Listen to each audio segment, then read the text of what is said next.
大家好啊！歡迎收睇呢個中路鳩噏嘅第一集啦。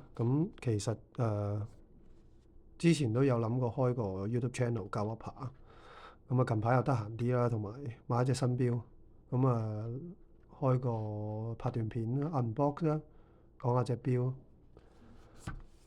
首先 wristwatch check 啦。今日戴緊隻 Cartier Santos 膠別啊。Neo Vintage 啊。好，事不宜遲，咁就開箱啦。隻錶都係今朝送到，今朝運到，一個鐘前到。外盒就係、有啲特別印刷啦，咁都係個說明書、保養卡。呢個盒啊，第一次見，可能都係因為特別版。係啦，咁就見到個錶嘅真身啦。我都係啱啱開箱嘅啫，因為正話講啦，其實隻錶都係啱啱到。咁冇錯啦，就係 Seiko Prospex 嘅 SPB 532啊，咁係Alpinist 嘅系列啦。咁佢呢隻錶就係通誠嘅特別版嚟嘅，咁所以淨係得亞洲買到啦。通誠旗下即係通誠代理嘅地方啦，新加坡、香港、澳門，咁就好似有兩個地方，唔係好記得。限量800隻嘅啫。限量800隻都算少噶，你知精工即係隨時都幾千隻嘅。就算 Grand Seiko 有時都可能會限千幾隻啊、2000隻都唔出奇。精工嚟講咧，限800隻咧，真係算比較少啦。同埋你流通限定啦，得亞洲幾個通誠嘅地方、通誠代理嘅地方先有啦。都比較難得。我都有上網，即係喺 YouTube 睇過咧，好似都仲未幾出奇，冇咩人講隻錶，都仲係冇咩 review 啊。可能係 Reddit 有少少人講咯。但係我覺得隻錶其實幾靚，所以就即係都冇咩諗就買咗。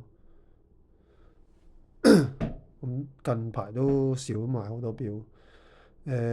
Alpinist 就係即係精工一個都好耐歷史嘅系列啦，為登山者而設計啦。好多人都識嘅就係SARB 017啦，OG 啊。雖然其實即係 SARB 017之前其實都仲有，其實已經有呢個系列嘅。可能SARB 017就開始多人講。綠色面嗰隻啦，其實好多年前都有睇過嗰隻，有真身睇，即係親身睇過嗰隻錶，試過上手。覺得嗰個綠面就好似有啲難 carry，日常戴嘅話。之後第一次買 Alpinist 就應該係SPB，我唔記得197定199。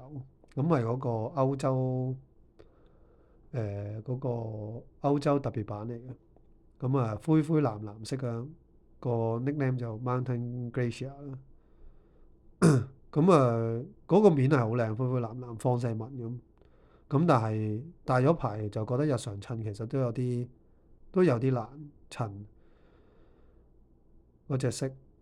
所以之後都放咗啦。係啦，而家就呢隻就應該會易襯啲嘅白色面。講下隻錶啦。係啦，見到咧，其實就白色面，然之後個 chapter ring 係又係灰灰藍藍咁樣，然之後個白面係咧有啲 texture 嘅。所以啲人就俾咗個花名佢就係 Snowflake Alpinist 啦。有啲似個面，幾靚，你見到個面係唔錯。啲針都靚啦，正常啦。然之後特別 B 咧，特別啲咧，佢就仲有個金色嘅秒針啦，同埋佢個殼咧喺個 bezel 側邊咧係有條金色嘅邊嘅。比較特別，因為有時 two tone 嗰啲錶咧嗰個金色都會大面積啲嘅，但係呢個咧就咁一圈細細條嘅啫。我覺得比較特別嘅優雅啲嘅。咁其實成個 Alpinist 嘅系列都係講緊，即係雖然係一個登山錶啦、運動錶為主啦，咁但係其實都係比較優雅啲、elegant 啲，咁啊適合可以翻工日常戴都戴得到嘅。咁亦都係呢個系列嘅賣點。咁佢而家用緊嘅殼型都仲係舊款啦，即係因為新近呢幾個禮拜應該精工就出咗隻新嘅 Alpinist 啊。咁除咗佢嘅機芯就用咗新嗰個咩6R555啊，同埋佢個我反而覺得佢個殼咧用咗 DHL 咧，即係新版咧就仲好，因為 DHL 係唔錯嘅，日用咧就冇咁容易花嘅，襟睇啲嘅。反而個機芯即係雖然會變咗72小時啦，同埋即係有人講就話穩定啲嘅，用咗新物料嘅。咁但係咧，我又唔中意佢個面嗰度又寫住咩 3 days 啊。其實 3 days 冇咩特別啊，你即係唔需要加行字啊嘛。咁所以舊版個標面就 clean 啲啦，少啲字啦。同埋佢個 automatic 個字都仲係用緊之前用開嗰隻潦草啊。係啦，咁我覺得呢個白色藍色嗰個 color combination 係標其實好好睇嘅，同埋有啲 underrated。我自己又好中意白色面，即係襯少少藍色 accent 啊。我另外仲有隻就係SPB213啦，咁都係白色面藍色標圈。其實我覺得係好靚呢個顏色嘅 combination 係好。咁啊，不如戴上手睇睇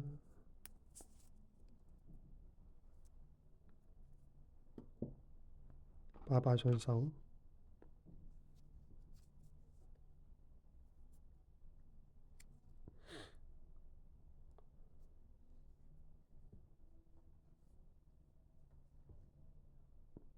咁佢個標嗰個 diameter 應該係39.5，大概咁上下啦。咁所以都係好容易 carry 到啦。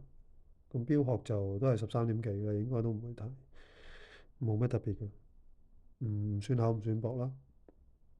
係。咁佢襯呢條咧就係啲皮底，然之後 canvas 帶。我自己就覺得好似唔係好襯，咁有個 buckle。誒，好似會襯翻灰色會靚啲，可能灰色膠帶，咁可能我都睇下會買條灰色膠帶襯下。咁今日講嘅差唔多啦，冇咩諗到有啲咩講住。希望就可以 keep 住 update 啦，講下即係交 up 下啦，睇下中佬交 up 啲咩啊？可能都係日常生活啊，買下嘢啊咁樣啦，係啊。